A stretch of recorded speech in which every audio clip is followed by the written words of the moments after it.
We're continuing with our learning from yesterday at looking at multiplying multiples of 10 and 100.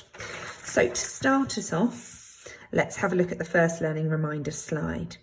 Okay, so we have been given these three number sentences: 3 multiplied by 5, 3 multiplied by 50, and 3 multiplied by 500.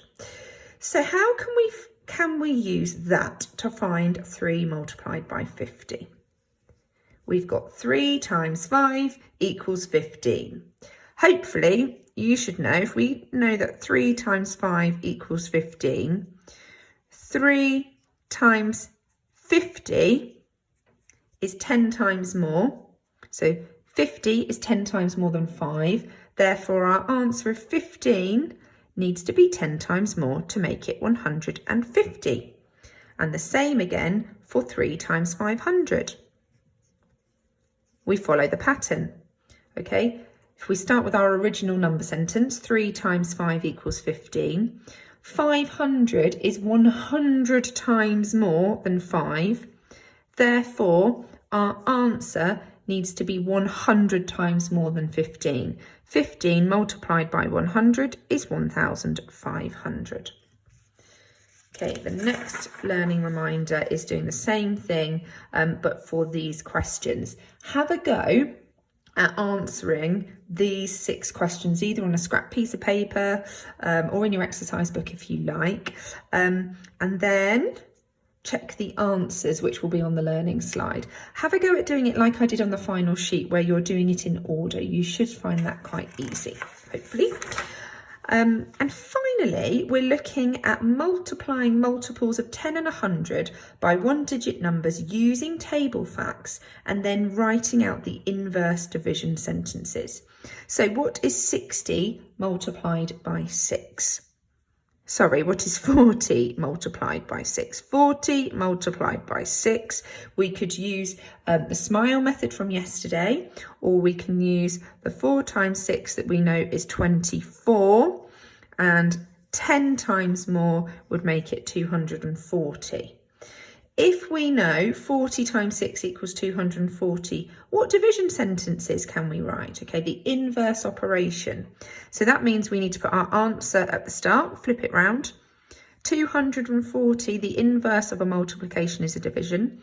Divided by 6 equals 40 is one option, or 240 divided by 40 equals 6. And these are 3 out of 4 of the fact families for these 3 numbers. The other one, can you think what it might be? It must be a multiplication, because in our fact family, we always have 2 multiplications, 2 divisions. Well done if you said 6 multiplied by 40 equals 240. Okay, so your task for today, there's a mild and a hot option.